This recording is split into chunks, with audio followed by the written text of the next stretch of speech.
প্ৰাৰ্থনা কৰিছে যে অসম চৰকাৰৰ উন্নতি হওক, এতিয়াও সময় আছে, উন্নতি হওক আৰু খিলঞ্জীয়াৰ স্বাৰ্থ ৰক্ষা কৰিবৰ কাৰণে অসমৰ মাননীয় মুখ্যমন্ত্ৰী আগবাঢ়ি আহক আৰু তেখেতে কৰিব খুজিলে এইটো কৰিব নোৱাৰে একো নাই। সৰ্থেবাৰী সদস্য লৈ এটা উপজিলা গঠন কৰক আৰু ভগৱানে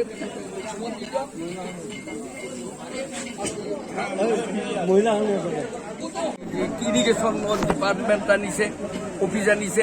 এই অফিচবিলাক যদি আমাৰ অঞ্চললৈ যায়, এই অঞ্চলৰ মানুহৰ হাৰাশাস্তি হ'ব, এই অঞ্চলৰ মানুহৰ কাম আদি কৰাৰ ক্ষেত্ৰত যথেষ্ট কষ্টৰ সন্মুখীন হ'ব লাগিব।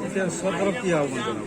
সেইকাৰণে আমি চৰকাৰক আহ্বান জনাইছোঁ যে অসম চৰকাৰে তেওঁলোকে কেবিনেটে তেওঁলোকে বহি পেলাই অন্তত সৰ্থেবাৰী এই খিলঞ্জীয়া বৃহত্তৰ খিলঞ্জীয়া অঞ্চলটোক ৰক্ষা কৰাৰ স্বাৰ্থ, খিলঞ্জীয়া অঞ্চলৰ ৰাজহুৱা স্বাৰ্থৰ খাতিৰত তেওঁলোকে সৰ্থেবাৰী সদস্য বুলি এটা উপজিলা গঠন কৰক। স্থানীয় বিধায়ক জাকিৰ হুছেইন সিকদাৰ ডাঙৰীয়াই আমাৰ এইটোৰ আমাৰ দাবীৰ প্ৰতি দূৰত থাকতেও বৰং এই কাৰ্যালয়লৈ নিয়াৰ কাৰণে তেখেতে ভিতৰি এটা ষড়যন্ত্ৰ কৰা বুলি পাব্লিকৰ মূলত এটা ধাৰণা হৈছে।